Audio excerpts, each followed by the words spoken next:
പണ്ടൊരിടത്ത് ഒരു കാട്ടിൽ രണ്ട് കൂട്ടുകാരുണ്ടായിരുന്നു. ഒരു ആമയും ഒരു മുയലും.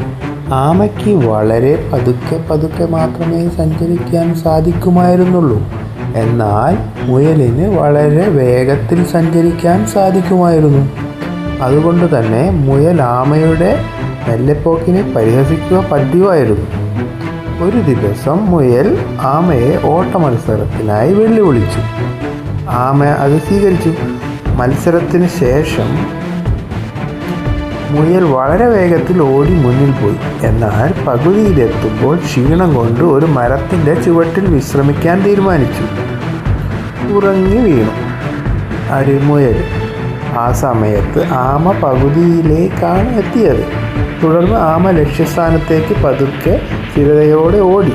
ഒടുക്കം ഉറങ്ങിപ്പോയ മുയൽ പുറത്തു വന്നപ്പോൾ ആമ ഇതിനകം വിജയിച്ചിരുന്നു. ആമയും മുയലും തമ്മിൽ ദോഷങ്ങളുടെ പരിഹാരവും ഗുണപാഠവും ഉൾപ്പെടുത്തി അവരുടെ സൗഹൃദം പ്രോത്സാഹിപ്പിച്ചു. എന്താണ് ഇതിലെ ഗുണപാഠം? മുഴുവൻ കാര്യങ്ങളിലും അഹങ്കാരമില്ലാതെ സ്ഥിരതയോടെ പരിശ്രമിച്ചാൽ വിജയം ഉറപ്പാണ്.